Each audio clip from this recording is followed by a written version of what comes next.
ஒரு விசேஷித்த ஆராதனையாய் நாம் கொண்டாடி கொண்டிருக்கிறோம். இது வேதத்தில் நமக்கு சொல்லப்படாத ஒரு சரித்திரமாக இருந்தாலும் இது ஒரு முக்கியமான நிகழ்வு, ஒரு முக்கியமான காலங்கள். கிபி 320க்கு அப்புறம் கான்ஸ்டைன் காலங்களில் ஏற்படுத்தப்பட்ட இந்த லெந்து காலங்கள் மனிதன் ஜெபத்தினால்தான் இவ்வகை பிசாசு ஜெபத்தினாலும் உபவாசத்தினாலும் அன்றி போகாதுங்கிற வார்த்தையின்படி நம் ஆண்டவரோடு இணைந்து செயல்படுறப்போ ஆண்டவர் நம்மை ஆசீர்வதிக்கும் தகப்பனாய் இந்த லெந்து காலங்களை தந்திருக்கிறார். இந்த லெந்து காலத்தில் கூட நம்முடைய தமிழ் இவாஞ்சலிக்கல் லூத்தரன் திருச்சபையை சார்பாக நம்முடைய அதான் 6 வெள்ளிக்கும் நம்முடைய பேராயர் அவர்கள், இப்பொழுது இருக்கும் பேராயர் அவர்கள் ஒரு புதுவிதமான தலைப்பை கொடுத்திருக்கிறார். அந்த தலைப்பின் அடிப்படையில் நம்பினோரை குணமாக்கும் கிறிஸ்துவின் காயம். கிறிஸ்துவின் காயம் யார் அவரை நம்புகிறாங்களோ அவளுக்கு குணமாக்கும் காயம். இந்த wound of Christ that heals ஃபெய்த்துன்னு சொல்லப்பட்டிருக்கு. ஆண்டவரை யார் நம்புகிறாங்களோ அவர்களுக்கு விடுதலை கொடுக்கும் ஆண்டவர். ஒருவேளை ஆண்டவரை நோக்கி நாம் எப்படிப்பட்ட ஒரு நம்பிக்கையோடு, ஆண்டவர் மேலே இருக்கிற நம்பிக்கையில் தான் நாம் இந்த நேரத்தில், இந்த மாலை நேரத்தில், இந்த வெள்ளிக்கிழமையில் மனிதனை உருவாக்கின நாளில், மனிதனுக்காக தன் ஜீவனை கொடுத்த ஒரு நாளில், வாரத்தோடு இந்த 6வது நாளில் எல்லாவற்றையும் படைத்து அதை ஆண்டு கொள்வதற்கு மனிதனை உருவாக்கி அவனுக்கு ஒரு சுதந்திரத்தை கொடுத்து மனித வாழ்க்கையில் சுதந்திரமாக அவனும் அவன் மனைவியும் அவன் பிள்ளைகளும் சுதந்திரமாக வாழ்வதற்கு ஃப்ரீடம் லைஃப்பை கொடுத்து இதை ஆண்டு கொள்ளுங்கள் என்று கொடுத்த இந்த நாளில் நம்ம ஆண்டவர்கிட்ட இந்த நம்பிக்கையின் மத்தியில் தான் ஆண்டவர்கிட்ட வந்திருக்கிறோம்.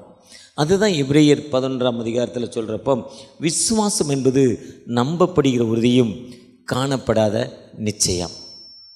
விசுவாசம் ஃபெய்த், வேதமே ஒரு ஃபெய்த்து தான். அதுதான் அவர் சொல்கிறப்போ எபிரேயர் 11ஆம் அதிகாரம் 3ஆம் வசனம் சொல்கிறாரு, விசுவாசத்தினாலே நாம் உலகங்கள் தேவனுடைய வார்த்தையினால் உண்டாக்கப்பட்டதென்றும். விசுவாசத்தினால்தான் இந்த உலகங்கள் தேவனுடைய வார்த்தையினால் உண்டாக்கப்பட்டது என்று எபிரேயர் 13:3 சொல்கிறார். எபிரேயர் 11:6 சொல்கிறப்போ விசுவாசம் இல்லாமல் இருப்பது தேவனுக்கு பிரியம் இல்லை. ஆண்டவர்கிட்ட ஒரு விசுவாசத்தோடு காத்திருக்கிறப்போ ஆண்டவர் நமக்கு ஒரு பிரியமான வாழ்வை கொடுக்கும் ஆண்டவர். இந்த ஃபெய்த், அந்த ஃபெய்த்தில் தான் அவருடைய காயம் நம்மை குணமாக்குற ஒரு காயம் என்று சொல்லப்பட்டிருக்கு. அப்போ ஆண்டவர்கிட்ட எப்படிப்பட்ட ஒரு விசுவாசத்தோடு இருக்கிறோம். ஒரு பாஸ்டர், நல்ல பாஸ்டர், அவர்கிட்ட சொத்துக்கள் ஒன்றும் இல்லை, நல்ல ஜெபம் பண்ணுறவர், கடவுளுடைய வேலையை சரியாக செய்கிறவர். அவர் ஒரு நாள் உணவில்லை அவருக்கு இரவு. ஏன்னா ஃபெய்த், விசுவாசம் என்பது முழங்காலில் நின்று ஆண்டவர் தான் தரணுங்கிற ஒரு நம்பிக்கையோடு இருப்பாங்க. பக்கத்தில் இருக்க பெண்டைகாஸ் சர்ச்சு போனீங்கன்னா மேல் மட்டம் ரொம்ப ஹைஃபையாக இருப்பாங்க.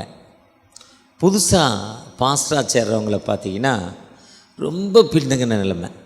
பணமே அவங்களுக்கு சம்பளம், சேலரி கொடுக்க மாட்டாங்க, உதவி செய்யாது நிர்வாகம், சோறு இருக்காது, துணிக்கு அதாவது ஷர்ட்டு வெள்ளையாக போடணும், நல்லா டெய்லி துவைக்கணும், ஆனால் சோப்பு வாங்க காசு இருக்காது.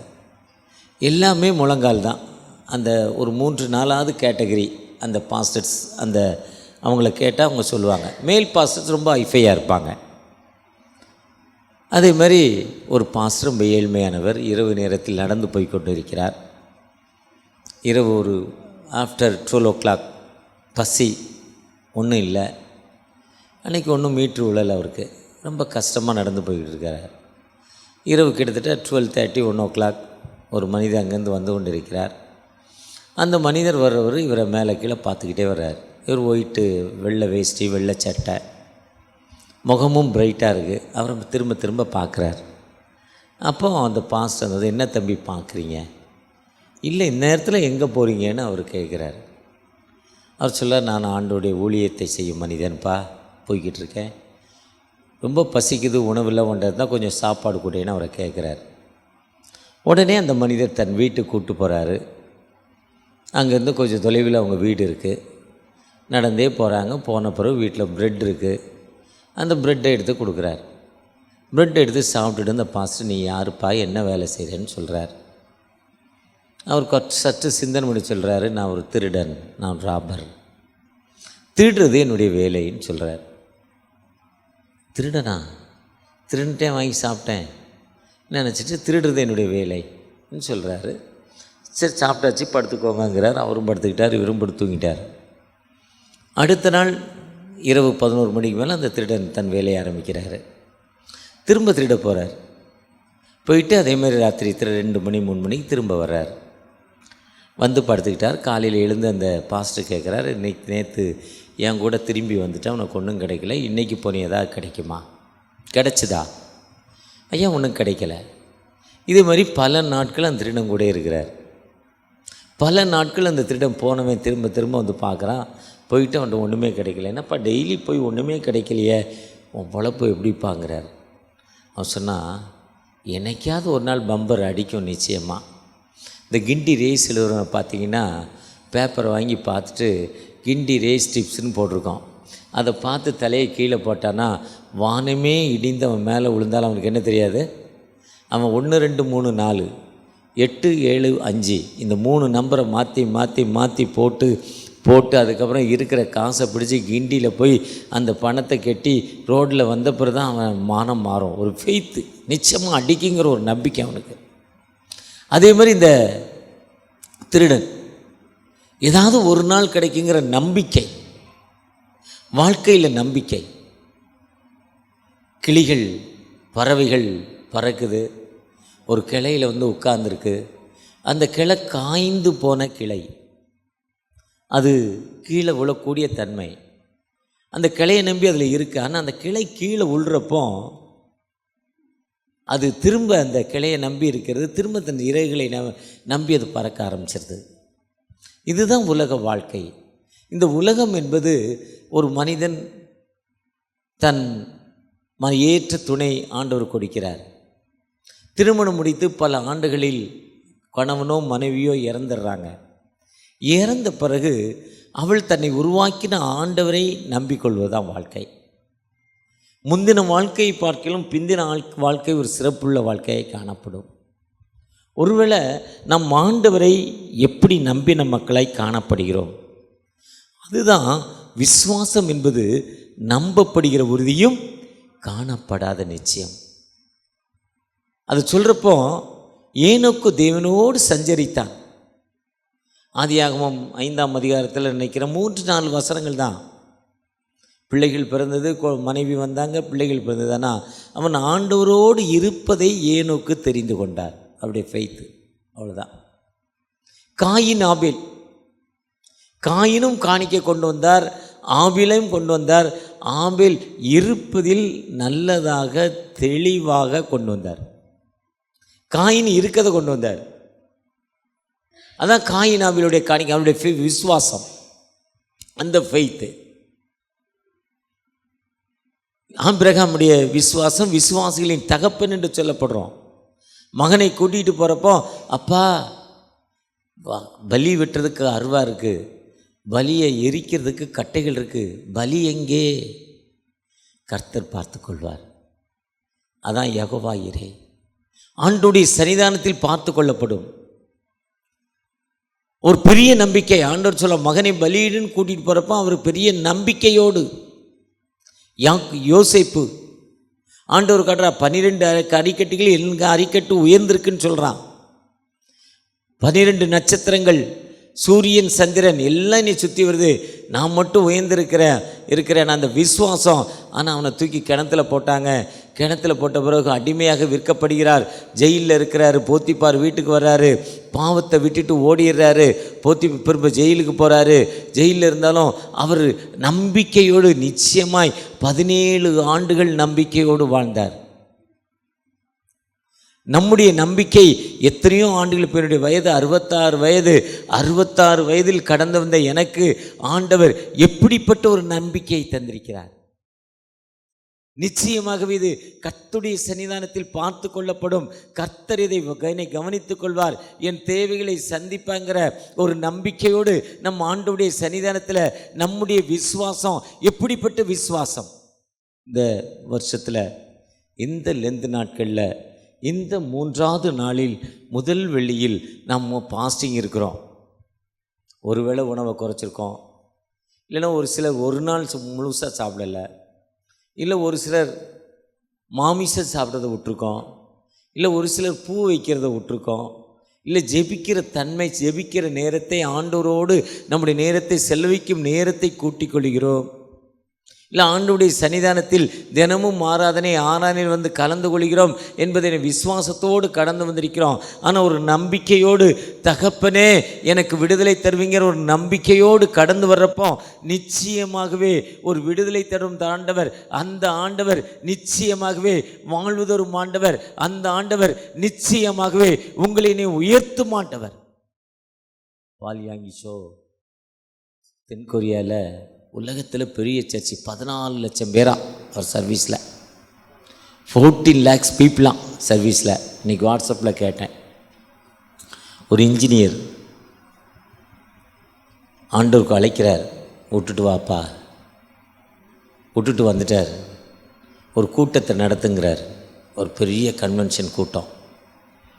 பெரிய கன்வென்ஷன் கூட்டத்தை நடத்துறதுக்கு தன்னுடைய இருக்க பணத்தெல்லாம் போட்டு பெரிய லெவலில் ஒரு கூட்டத்தை ஏற்பாடு பண்ணாராம். கூட்டத்தை ஏற்பாடு பண்ணி அந்த கூட்டம் வியாழன், வெள்ளி, சனி, ஞாயிறு 4 நாட்கள். அந்த கூட்டம் நடப்பதற்கு முதல் நாள் இரவு அவர் போட்ட ஷெட்டு எல்லாம் எரிஞ்சு சாம்பல் ஆகிட்டான். அவர்கிட்ட முதலெல்லாம் போயிடுச்சான். வீட்டில் படுத்து தூங்கிட்டு இருக்கார். நல்லா ஜெபம் பண்ணிவிட்டு நாளை கூட்டத்தில் ஆண்டவருடைய ஹீலிங் வரணும், வல்லமை வரணும், ஆண்டவர் அபிஷேகம் அதில் இறக்கணுங்கிற அந்த அர்ப்பணிப்போடு அவர் ஜெபம் பண்ணி ஆண்டவருடைய சன்னிதானத்தில் காத்திருந்து கொஞ்ச நேரம் காத்திருந்துட்டு படுத்து தூங்குற நேரத்தில் ஃபோன் எழுப்புது, ஐயா உங்கள் ஷெட்டு எரிந்து கொண்டிருக்கு. கண்ணீரோடு ஓடினாராம். பணமெல்லாம் போயிட்டு இனிமேல் நடத்துவதற்கு பணம் இல்லை, ஒரு பெரிய இன்ஜினியர், எல்லாம் எனக்கு போயிடுச்சு, நான் இனிமேல் என்ன செய்வேன் என்று கண்ணீரோடு ஓடுறார். கண்ணீரோடு ஓடி கடவுள் வேலையை விட வச்சிட்டாரு, பணத்தெல்லாம் காலி பண்ணிட்டாரு. இப்படி நான் ஒன்றும் இல்லாத நிலைமையில் இருக்கிறேனே, எனக்கு யாரையா ஆதரவுன்னு கண்ணீரோடு அழுது ஜெபம் பண்ணி கொண்டு நிற்கிறப்போ அவர் கண்களிலிருந்து ஒரு சொட்டு கண்ணீர் வடிந்து கொண்டே இருந்துச்சான். அதுக்கு பக்கத்தில் இருக்க ஒரு முடவன் மேலே அந்த கண்ணீர் பட்ட உடனே அந்த முடவன் எழுந்தானா, நடந்தானா, குதித்தானா, ஆண்டவர் பெரிய ஹீலிங் கொடுத்து அதிலிருந்து வளர்ச்சி தாங்க இன்றைக்கி உலகத்தில் ஒரு பெரிய ஊழியக்காரராய் நாம் நம்முடைய சமகாலத்தவராய் வாழ்ந்து கொண்டிருக்கிற பாலியாங்கில் சொன்ன ஆண்டவர் நம்முடைய வாழ்க்கையிலும் ஒரு பெரிய ஹீலிங், ஒரு பெரிய அற்புதத்தை கொடுக்கும் ஆண்டவர் நம்மோடு கடந்து வந்திருக்கிறார். அந்த ஆண்டவர் ஒரு காலம் நம்மை கைவிட மாட்டார். அதுதான் எபிரேயர் 12:1 மேகம் போன்ற இத்தனை திரளான சாட்சிகள் நம்மை சூழ்ந்திருக்க பாரமான யாவற்றையும் தள்ளிவிட்டு விசுவாசத்தை துவக்குகிறவரும் முடிக்கிறவருமாக இயேசுவை நோக்கி, நமக்கு இருக்கிற பாரமான யாவற்றையும் தள்ளிவிட்டு விசுவாசத்தை துவக்குவரும் முடிக்கிறவருமாக இயேசுவை நோக்கி நீங்கள் நானும் ஓடுறப்போ நிச்சயமாகவே ஒரு விடுதலை கொடுக்க ஒரு உயிருள்ள ஆண்டவர் உங்களோடு என்னோடு கடந்து வந்திருக்கிறார். இந்த லெந்து காலத்தில் 2026ஆம் ஆண்டில் இந்த 3ஆவது நாளில் இந்த முதல் வெள்ளிக்கிழமையில் நான் ஒரு விசுவாசத்தோடு ஆண்டவருடைய சன்னிதானத்தில் வந்திருக்கிறேன். நிச்சயமாக என் காயங்கள் சந்திக்கப்படுமா, எனக்கு ஒரு விடுதலை கிடைக்குமா, ஆண்டவர் எனக்கு வாழ்வு தருவாரா என்று பார்க்குறப்போ நிச்சயமாகவே நம்முடைய வாழ்க்கையில் ஒரு உயர்வை கொடுக்க ஒரு உயிருள்ள ஆண்டவர் நிச்சயமாகவே எனக்கு வராத பென்ஷனை நிச்சயமாக ஆண்டவர் அந்த பென்ஷனை தருவார். எனக்கு வராத அரியஸ் பணங்களை ஆண்டவர் எனக்கு சந்தித்து தருவார். என் வீட்டில் ஒரு அமைதியற்ற சூழ்நிலையில் வாழ்ந்திருக்க எனக்கு ஆண்டவர் ஒரு அமைதியை தருவார். என் வீடு கடன் பிரச்சனையினால மாட்டிக்கிட்டு இருக்கிறேன், ஆண்டவர் விடுதலை தருவார். நம்பிக்கையோடு, விசுவாசம் என்பது நம்பப்படுகிற உறுதியும் காணப்படாத நிச்சயம். விசுவாசியே பதறாதே, விசுவாசம் உள்ளவனாய் இரு, உன் விசுவாசம் உன்னை ரட்சித்தது என்று சொன்ன பிரகாரமாய் அவரை நோக்கி பார்க்கிறப்போ ஆண்டவர் நிச்சயமாகவே வாழ்வு தரும் ஆண்டவர். இந்த ஆண்டவர் அவரை யார் நம்பினாங்களோ அந்த மக்களுக்கு விடுதலை கொடுக்கும் ஆண்டவர். கர்த்தரை நம்புகிறவன் செழிப்பான். நம்ம ஆண்டவரை நம்பி இருக்கிறோமா? கர்த்தரை நம்பி தகப்பனே எனக்கு ஒரு வாழ்வு கொடுங்கன்னு கேட்கிறப்போ அந்த ஆண்டவர் நிச்சயமாகவே ஒரு விடுதலை தரும் ஆண்டவர். அந்த ஆண்டவர் நம் நம்பிக்கையோடு கர்த்தர்கிட்ட சொல்லிட்டேங்க, நிச்சயமாக பாதுகாத்து கொள்வாருங்க. அந்த நம்பிக்கையின் சின்னத்தோடு நான் ஆண்டவர்கிட்ட ஒப்பு கொடுத்துட்டேங்க, ஆண்டவர் என்னை பாதுகாத்து கொள்வார். அந்த நம்பிக்கையின் சின்னத்தோடு நம்ம ஆண்டவர்கிட்ட போய் பார்க்குறப்போ நின்னு எனக்கு பிரச்சனை இல்லைங்க, நான் கடவுள்கிட்ட சொல்லிட்டேன். அந்த அன்னாளுடைய ஜெபம் 1 சாமுவேல் 1:11 என் சிறுமையை கண்ணோக்கின தகப்பன். ஏன்னா சிறுமைப்பட்டவனுக்கு ஆறுதலான ஆண்டவர்.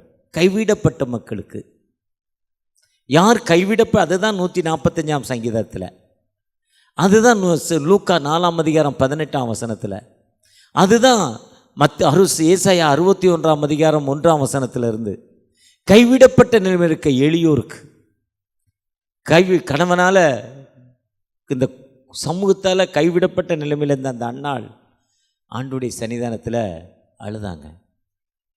உலகம் சொல்லிச்சு அவளை குடிகாரர், நல்லவ இல்லைன்னு. ஆனால் அந்த அம்மா அதை பற்றி கவலைப்படலை. ஆண்டவர்கிட்ட அழுதாங்க. அழுதுட்டு அதுக்கப்புறம் அந்த அம்மா துயரமாக இருந்ததே இல்லை, ரொம்ப ஹாப்பியாக போயிட்டாங்க.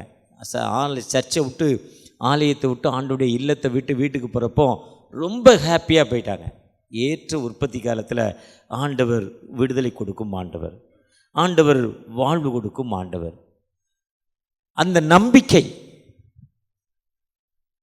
நிச்சயமாக ஆண்டவர் தந்துட்டாங்கிற அந்த ஃபெய்த்து, இதுதான் அந்த கிறிஸ்தவத்துடைய குவாலிட்டி. கிறிஸ்தவம் கடவுளை நம்புவது என்பது ஒரு சாதாரண காரியம் இல்லை.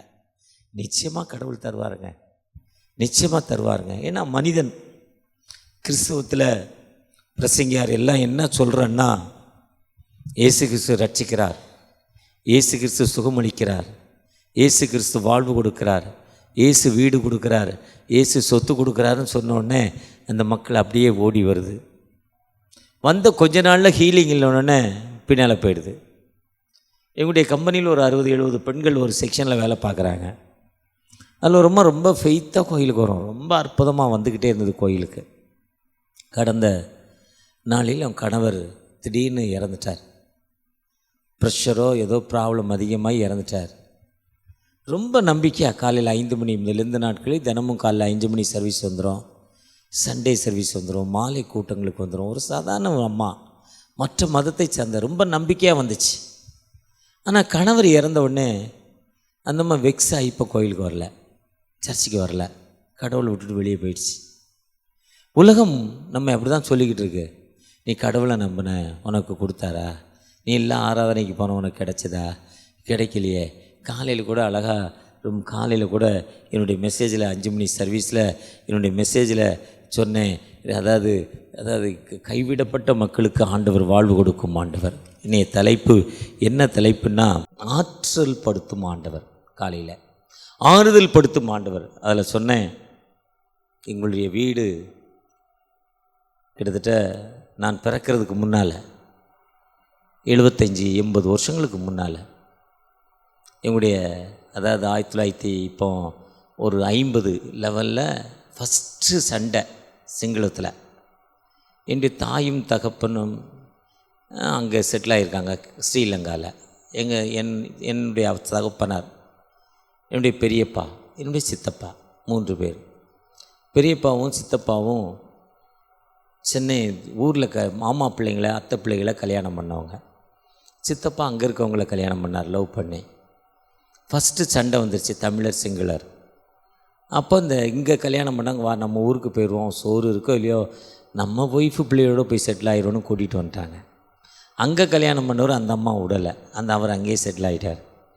இங்கே வந்து இவங்களுக்கு சொத்து சுகங்கள்லாம் பெரிய நிலைமையில இல்லை, வறட்சி, மழை இல்லை, வானம் பார்த்த பூமி, மழை பெஞ்சால் தான் தண்ணி இருந்தால் தான் விவசாயம் படுத்தினா தான் விளையும், விளையிறதுலேயும் விளைஞ்சால் விலை இருக்காது, விலை இருந்தால் விளையாது, எல்லாம் இருக்கும், நோய் வந்து எல்லாம் கெட்டு போவோம் விவசாயி.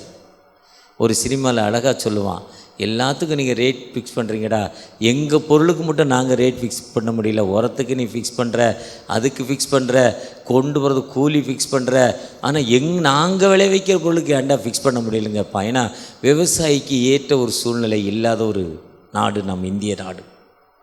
ஆரம்ப காலங்களே விவசாயிக்கு நம்ம முழு உரிமை, முழு வசதி கொடுக்கல. கஷ்டம், வேதனை, விவசாயத்தை பார்த்து ஒரு காலம் முன்னேறினதில் அப்படிப்பட்ட கஷ்டமான சூழ்நிலை. அவங்க இருந்த வீடு எரிஞ்சு போச்சு. என்னுடைய தாய் தாயுடைய தகப்பனார் எங்கள் அப்பாவுக்கு தாய் மாமா, அம்மாவுடைய தம்பி. அவர் அக்கா பொண்ணை கல்யாணம் பண்ணியிருக்காரு. வீடு எரிஞ்சு போச்சு.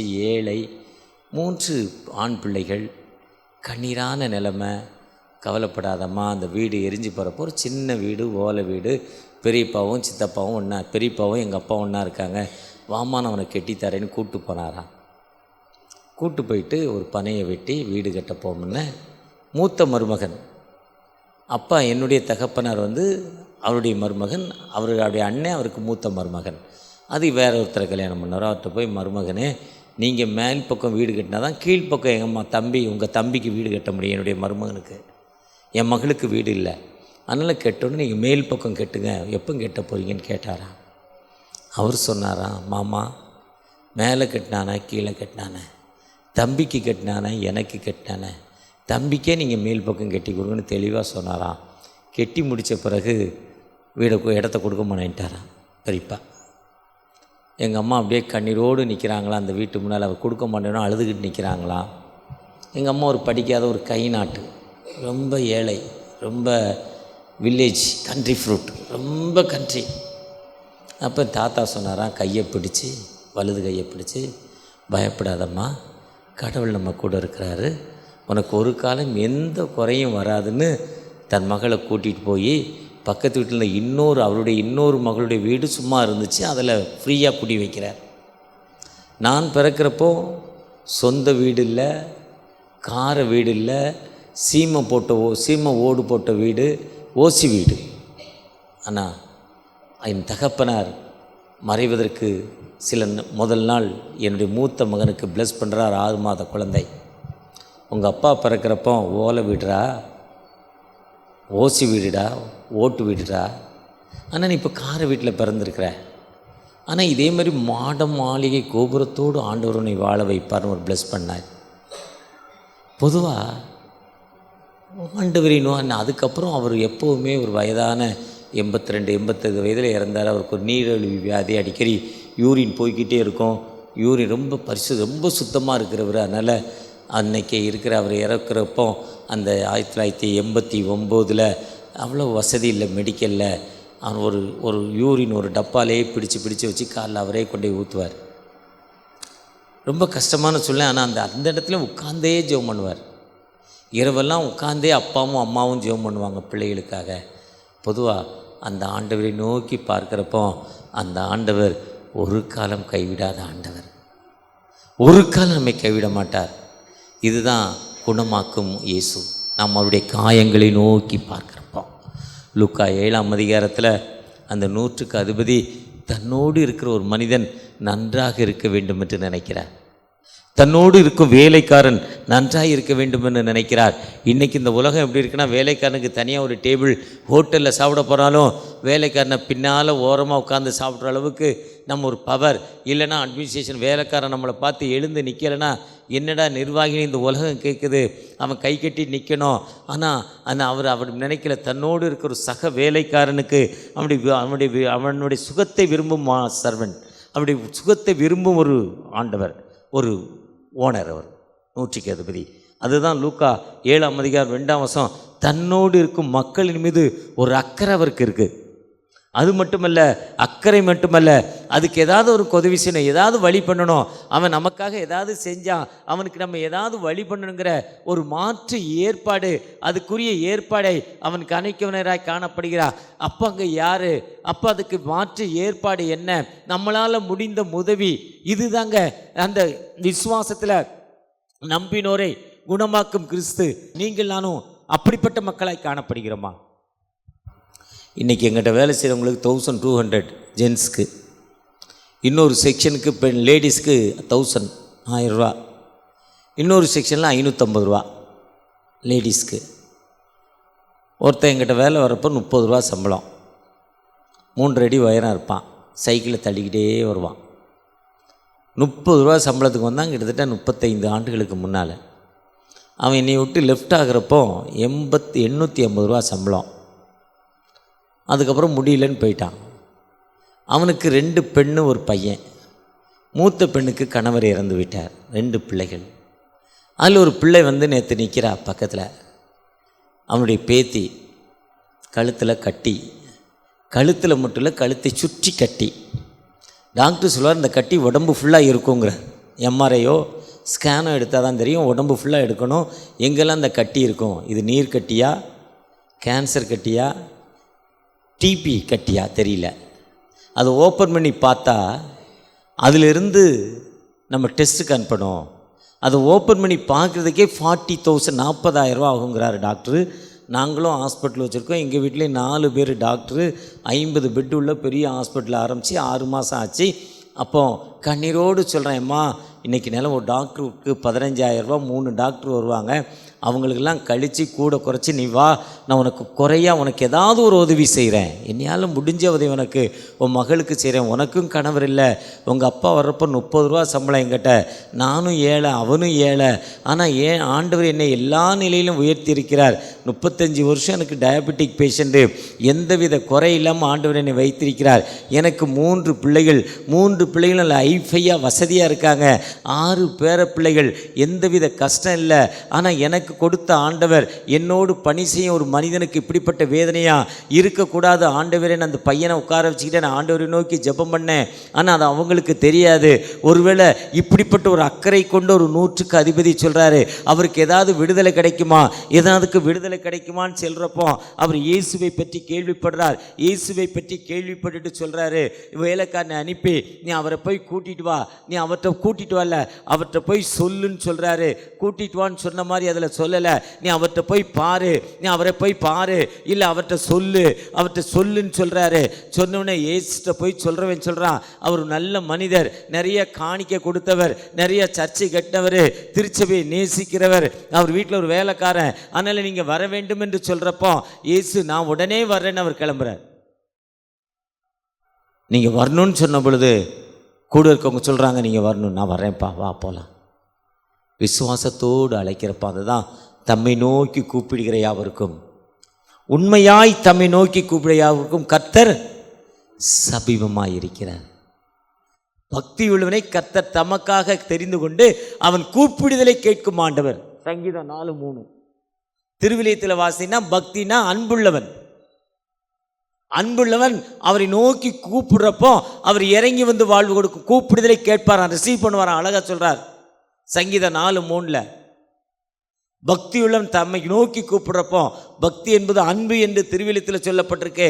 ஒருவேளை பக்தி என்பது ஒரு வேஷம் அல்ல, பக்தி என்பது உலக வாழ்க்கை அல்ல. அதுதான் நீ அஞ்ஞானியை போல நீ பேச வேண்டாம், மாயக்காரனை போல வேஷம் போட வேண்டாம் என்று மத்தேயு 6:5 நீயோ ஜெபம் பண்ணும் போது அஞ்ஞானிகளை போல இல்லை, மாயக்காரரை போல இந்த ட்ரெஸ்ஸு இந்த சர்ச்சு, இந்த ட்ரெஸ் இந்த சர்ச்சு இல்லை, இப்படிப்பட்ட வேஷங்கள் இல்லை. உண்மையா ஆண்டவரை நோக்கி கூப்பிடுறப்போ, இந்த மனிதன் தன்னுடைய வேலைக்காரனுக்காக உண்மையா அழைக்கிறப்போ அவர் நான் வர்றேங்கிறார். அப்போ சொல்றாரு, நீங்க வருத்தப்பட வேண்டாம்பா, நீங்க வருத்தப்பட வேண்டாம். நீங்க அங்கிருந்து ஒரு வார்த்தை சொல்லுங்க, ஒருத்தி லார்ட் டு நாட் ட்ரபிள், நீங்கள் வருத்தப்பட வேண்டாம். யூ சென்ட் ஒன் வேர்ட், ஒருத்தி டு கம் டு யூ, நீ என் வீட்டுக்கு வருவதற்கு நான் பாத்திரம் அல்ல, பட் சே த வேர்ட், ஒரே ஒரு வார்த்தை சொல்லுங்க. அதுதான் சங்கீதம் 107:6 ஆபத்தில் அவர்களை நோக்கி கூப்பிடுவார்கள். 13 107:13 அவர்கள் ஆபத்தில் நோக்கி கூப்பிடுவார்கள், இக்கட்டுகளில் இருந்து வாழ்வு கொடுக்கும் ஆண்டவர். அதுதான் சங்கீதம் 107:19-20 ஆபத்தில் நோக்கி கூப்பிடுவார்கள், வார்த்தை அனுப்பி குணமாக்கி வாழ்வு கொடுக்கும் ஆண்டவர். அங்கிருந்து அந்த வர்ற வார்த்தை அது பென்னிகினான இல்லை, பில்லிகிராகமா இல்லை,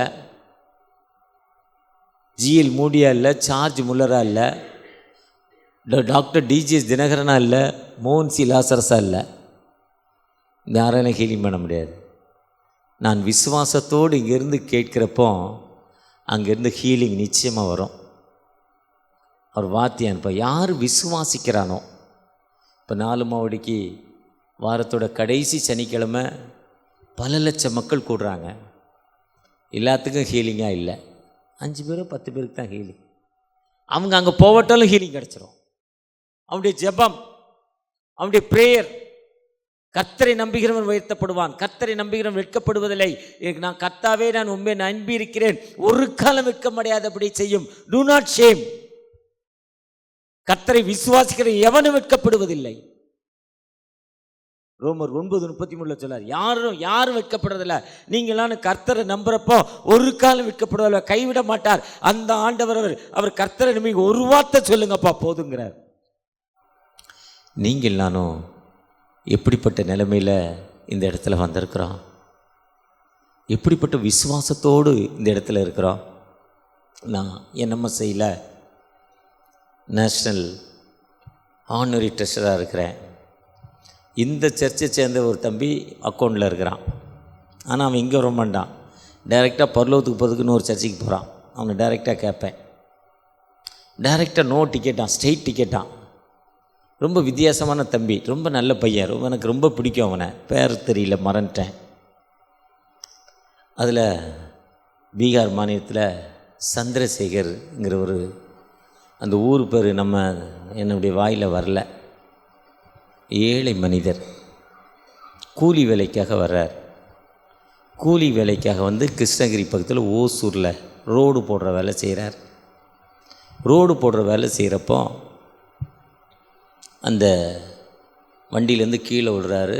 ஃபைனல் கார்டு உடஞ்சிருது, கிராக் ஆயிடுது. அவரை கொண்டாந்து ஐனாவரம் விஏசி ஹாஸ்பிட்டலில் போடுறாங்க.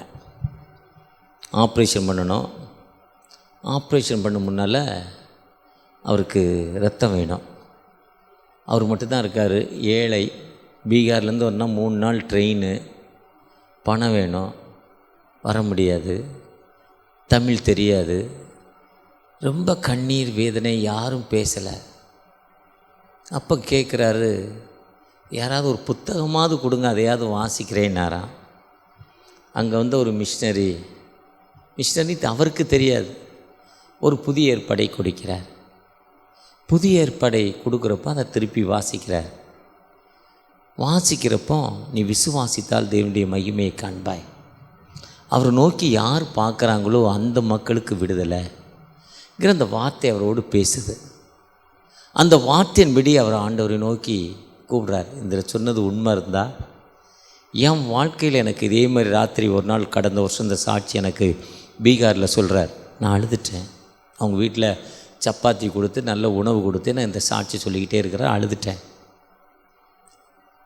ரத்தம் கொடுத்தா தான் ஆப்ரேஷன் பண்ணுவேன்ட்டு போயிட்டாங்க ஏஎஸ்ஐ. ப்ளட் கொடுக்க ஆள் இல்லை, ப்ளட் வாங்க காசு இல்லை. கான்ட்ராக்டில் வேலை பார்த்தவன் அந்த ஓனர் என்ன பார்த்துருப்பான், ஒன்றும் பார்த்துருக்க மாட்டான். ஒரு வயதான பெரியவர் வந்தாராம். அடுத்த நாள் அவரோடு பேசினாரா. அழுக்கு ட்ரெஸ்ஸாக, தேஞ்சு போன செருப்பான், 2 காலுக்கும் 2 சைஸு செருப்பான், 2 காலுக்கும் ஒரே மாதிரி செருப்பில் வேறு அப்போ ஒரு பிச்சைக்காரன் வந்து அவரோடு பேசிட்டு, தம்பி உனக்கு ப்ளட் கொடுக்க ஆள் இல்லை, நான் கொடுக்குறேன்னாரா.